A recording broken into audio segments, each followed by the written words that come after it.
I would like to ask for £3,000 in exchange for 20% of my company. No. Let's talk about history. More specifically, the history of custom flavor media. I've got to admit to something. I used to be a serious binger. I didn't binge on drugs or booze. I binged West Coast Customs on Netflix. I used to waste time lying on a sofa, eating crisps and watching episode after episode. One day, I decided that enough is enough. I decided that I need to do something with my life. I jumped on a train with no destination in mind.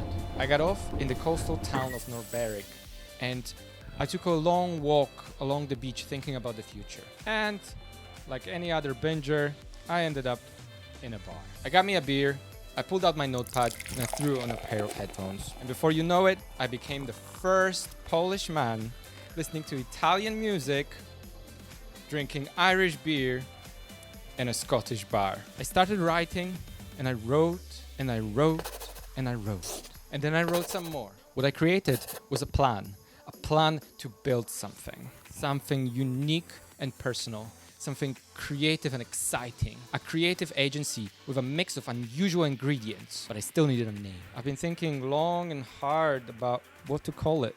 Suddenly, it's like, it struck me. We'll design a new wrap for the car using Geek Squad colors and logo. Then we're going to add the West Coast Customs flavor. Just like the guys from West Coast Customs, I'm going to supply people with some custom flavor. In the beginning, it was supposed to be for restaurants only. I've even created a podcast about running a restaurant. Talking to restaurateurs about their life and business was pretty cool, I have to say. But I wanted to take it international. So I jumped on a plane, and before you know it, I'm recording in Portugal.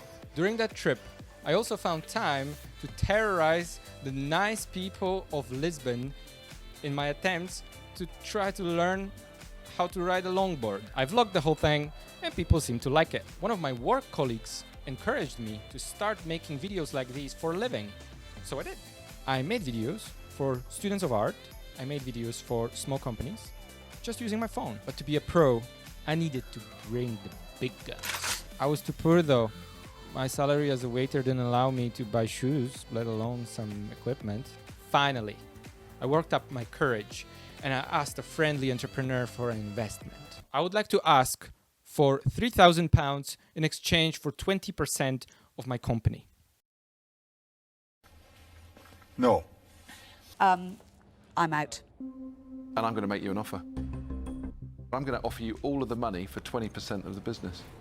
That got me enough cash to buy a camera, a computer, and a stabilizer. I asked my brother and his muscles to accompany me to the shop. I never had so much money in a bank, and I was afraid I'm gonna get robbed. Once I got the goods, I started working. I quit my job with just £250 in my pocket and a credit card. I've been hustling ever since, making videos like a maniac. This is just the beginning, and you're gonna have to wait to hear